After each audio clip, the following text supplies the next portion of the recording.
പാലക്കാട്ട് തൃത്താല, നെന്മാറ, മലമ്പുഴ മണ്ഡലങ്ങളിൽ കൂടുതൽ ശ്രദ്ധ നൽകണം എന്ന് മുഖ്യമന്ത്രി നിർദ്ദേശം നൽകിയിരിക്കുന്നു CPIM ജില്ലാ കമ്മിറ്റി യോഗത്തിൽ എന്നതാണ്.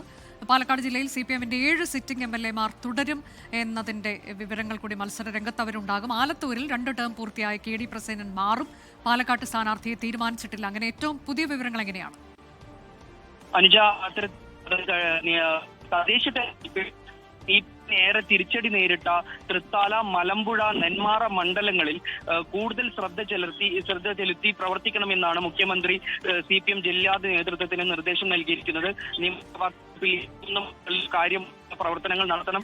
അവിടെ BJPയുടെ വളർച്ച കാര്യമായിട്ടുണ്ട് എന്ന് മുഖ്യമന്ത്രി വിലയിരുത്തി. അത്തരത്തിൽ ആ BJPയുടെ വളർച്ച തടയിടുന്നതിനായി കൂടുതൽ ശക്തി പ്രാപിച്ചിട്ടുള്ള ഒരു പ്രവർത്തനം ആ 3 മണ്ഡലങ്ങളിലും കാഴ്ചവെക്കണമെന്നാണ് മുഖ്യമന്ത്രി നിർദ്ദേശം നൽകിയിട്ടുള്ളത്.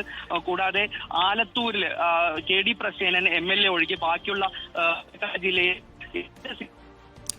അതാണ് പാലക്കാട്ട് കൂടുതൽ ശ്രദ്ധ വേണം, പ്രത്യേകിച്ച് ചില മണ്ഡലങ്ങൾ, നെന്മാറ ഉൾപ്പെടെയുള്ള മണ്ഡലങ്ങളിൽ ശ്രദ്ധ വേണം എന്നുള്ളത് മുഖ്യമന്ത്രിയുടെ ഒരു നിർദ്ദേശമാണ്. ഷാരിഖ് നവാസാണ് വിവരങ്ങൾ നൽകിയത്.